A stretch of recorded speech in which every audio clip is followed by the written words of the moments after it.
트럼프 행정부가 발표한 고율 관세 정책이 전 세계 시장에 큰 파장을 일으키며 물가 상승 우려를 낳고 있습니다.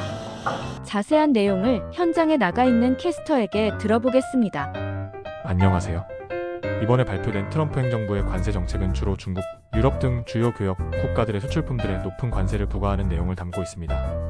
이로 인해 관세가 적용되는 수입품들의 가격이 상승하면서 소비자 물가에도 영향을 미칠 가능성이 커진 상황입니다. 현재 전문가들은 이러한 관세 정책이 단기적으로는 특정 산업 보호를 목표로 하고 있지만 결과적으로는 기업과 소비자들에게 그 부담이 전가될 수 있다고 경고하고 있습니다. 특히 일상적으로 소비되는 전자제품, 의류, 식료품 등의 주요 항목에서 가격 상승이 예상되며 국내 소비자들의 경제적 부담이 가중될 수 있다는 분석이 나옵니다. 또한 이에 대해 각국이 보복 관세를 시행할 가능성도 제기되고 있습니다. 미국에서 수출하는 제품들 또한 관세를 부과받게 된다면 미국 기업들이 고충을 겪고 수출 시장 축소로 이어질 우려가 있습니다. 지금까지는 국제시장이 이를 반영하며 불안정한 흐름을 보이고 있고 글로벌 경제에도 상당한 압박을 가할 가능성이 큽니다.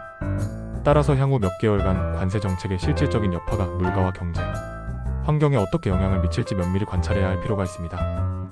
소비자들은 당분간 일부 품목의 가격 변동에 유의하고 기업들은 새로운 수출입 전략을 검토해야 할 시점으로 보입니다. 이에 따라 트럼프 행정부의 관세 정책은 단순히 특정 국가나 산업에 국한된 이슈가 아닌 세계 경제 전체에 영향을 미칠 중대한 사안으로 평가되고 있습니다. 글로벌 공급망의 연결성이 높아진 상황에서 특정 제품군에 관세가 부과되면 그 여파는 다른 국가의 산업과 시장에도 연쇄적으로 영향을 미치게 됩니다. 전문가들은 이러한 관세 정책이 단기적으로는 자국 산업 보호라는 명분을 내세우지만 장기적으로는 전체 경제 성장률 둔화와 생산비 상승으로 이어질 가능성이 높다고 보고 있습니다. 특히 가계 소비가 줄어들 가능성은 기업의 매출 감소와 투자 축소로도 이어질 수 있다는 점에서 우려의 목소리가 커지고 있습니다. 따라서 국제사회의 협력과 대화를 통해 무역 마찰을 최소화하는 것이 무엇보다 중요해 보입니다.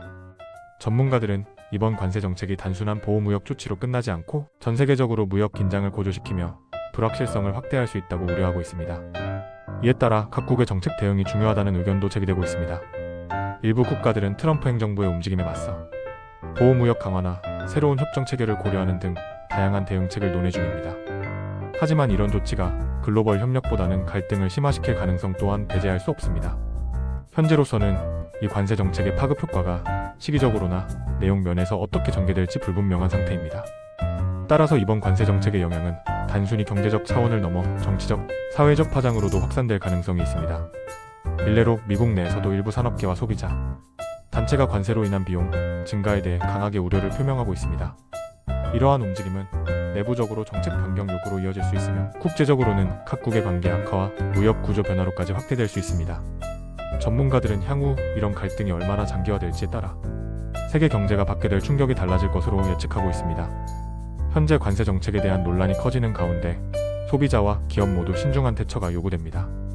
전문가들은 소비자가 가격 상승에 대비해 대체 가능한 제품이나 서비스로의 전환을 검토하는 한편 기업들은 생산 비용 절감과 공급망 조정을 통해 영향을 최소화하려는 노력이 필요하다고 제언하고 있습니다. 더불어 이번 사안은 경제뿐 아니라 정치적 이해관계와도 밀접한 연관이 있어 국제적 협의와 조율이 중요하다는 목소리도 커지고 있습니다. 지속적인 정책 변화와 경제 환경의 확인이 필요하며 앞으로도 관련 소식을 신속히 전해드리겠습니다.